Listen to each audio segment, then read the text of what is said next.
북에게 대한민국 자체가 최대 위협입니다. 아까 그래서 대엄 쿠데타 명분을 확보하기 위해서 조용하세요. 국회 대정부 질문에서 박충권 의원과 정동영 통일부 장관 사이의 오간 설전을 담고 있습니다. 한번 보시죠. 쌍방울의 대북 송금은 이재명 대통령과 상관이 없는 것이라는 증언이 나왔습니다. 앞으로 진실은 밝혀질 것입니다. 재판이 아직 안 끝났습니다, 장관님. 대북 이재명 확성기를 대통령이 틀어서 뭘 얻었습니까? 경기도지사 시절에 했던 것처럼 뒷돈이라도 갖다 주실 겁니까? 면책 특권을 이용해서 허위 사실을 공표하면 안 됩니다. 최근에 나중에 법정에서 밝혀질 것입니다. 우리 박충권 의원님은 먼저 온 통일이라고 일컬어지는 3만 4천 명 북향민의 명예를 대표합니다. 이 국회 의정 단장은 탈북민이라는 품격의 탈북민을 모독하고 북한 주민을 모독하지 마십시오. 2,600만 북한 주민이 먼저 온 통일이라는 것은 의석 조용하시기 바랍니다. 비공개하고 이게 무슨 짓입니까? 대북 확성기, 라디오 방송을 포함해서 그렇게 위력적인 수단들을 모두 알아서 자진 포기하지 않았습니까? 서고까지 다 벗어다 주고 돌려받은 것이 평가받을 만한 것이 못 된다. 허망된 깨꿈 깨라가와 같은 김여정에게 조롱과 막말로 훈계당한 것뿐입니까? 이런 귀중한 레버리지들을 다 갖다 버려놓고 도대체 뭘 가지고 페이스메이커 역할을 하겠다는 겁니까? 장관님, 확성기가 레버리지고 전단이 레버리지라고 생각하는 그 생각은 우리 국민이 동의하지 않습니다. 왜냐하면 특히 접경 지역에 사시는 분들은 대북 확성기로 해서 저쪽에 소음방송으로 얼마나 많은 고통을 받았습니까? 왜 중단했습니까? 지난 1년 동안 끔찍한 세월이 왜 다 중단했습니까? 전부 다. 그게 레버리지가 아니에요. 자해행위예요. 자해행위. 레버리지입니다. 국민을 위험에 빠뜨리는 행위예요. 지금까지 북한의 변화를 이끌었던 가장 핵심적인 수단이에요. 절대 수단이 아니고 자해행위라고 말씀드립니다. 얘기가 안 통합니다. 남한의 존재 자체가 그들에게는 위협이라며 대한민국이 경제력과 국방비 면에서 압도적이기 때문에 북한이 위협을 느끼는 것이라고 발언했습니다. 북한을 대화와 신뢰의 대상으로 볼 것인지 아니면 강력한 압박과 억제의 대상으로 볼 것인지에 대한 대한민국 정치권의 극명한 시각 차이를 보여주고 있습니다. 이어서 보시죠. 인생활 향상까지 이어진 것은 아닙니다. 북한은 일부러 인민생활을 향상시키지 않습니다. 왠지는 아실 겁니다. 어떻게 하실 생각이십니까? 이런 상황에. 돈도 필요 없는데. 뭘 물으신 겁니까? 어떻게 대화에 끌어내실 거냐고 여쭙는 겁니다. 대화는 끌어내서 하는 것이 아닙니다. 상대를 존중하고 인정할 때 스스로 걸어나와서 협상 테이블에 앉는 겁니다. 국어라고 애고라면 되는 겁니까?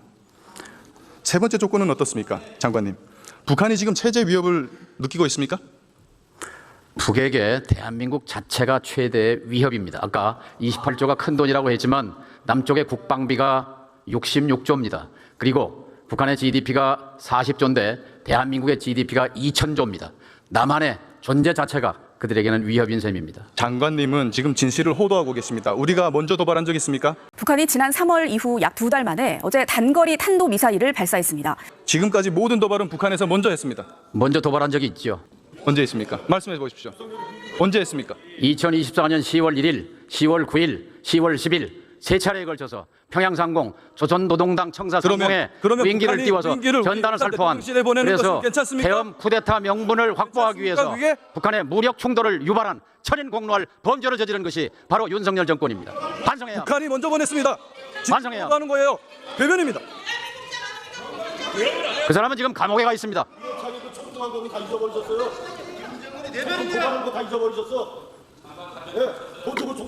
김정은은 지금 시진핑 푸틴에게 인정받았지. 러시아에서 외화를 잔뜩 벌어들였지. 거기다가 눈에 가시 갔던 대북 심리전 수단도 다 중단됐지. 부족한 게 없다는 얘기예요. 어떻게 끌어내실 겁니까? 장관님, 대북 심리전 수단이 얼마나 위력적인지 아십니까? 박충권 의원님의 그런 분석도 가능합니다. 그러나 반대의 시각도 있을 수 있습니다. 그러니까 중국과 북중 관계와 북러 관계를 다진 뒤에 제가 아까 다 설명드린 겁니다. 지난 2015년에 있었던 일입니다. 북한이 목함질에 도발을 했고 사과했습니다. 그 부분에 대해서. 북한 최초의 사과였고 정말 절대 존엄인 김씨가 입장에서는 절대 용납할 수 없는 지옥이었을 겁니다. 단연 1등 공신은 대북 확성기 방송이었습니다. 그만큼 치명적이었다는 겁니다. 이 치명적이라는 말은 그것이 곧 대북 레버리지로도 작동할 수 있다는 얘기입니다. 그런데 지금 그 레버리지들이 안전하게 있습니까? 잘 있습니까? 저는 레버리지라고 생각하지 않습니다. 우리가 가진 유일한 레버리지입니다. 지금 상황에서. 자행위에 그럼 옛날 그러면은 또 탈북민이라고 했어요. 의석에서 조용하시기 바랍니다. 자, 싸우려면 밖에 나가서 싸우세요. 자, 조현 외교부 장관님께 질의드리겠습니다. 단상으로. 들어가기 전에 한 말씀만 드릴게요. 박충권 의원님은 평화와 안정의 전도사가 돼야 합니다. 들어가십시오. 대결과 적대의 전도사가 되어서는 안 됩니다. 명심하시기 바랍니다.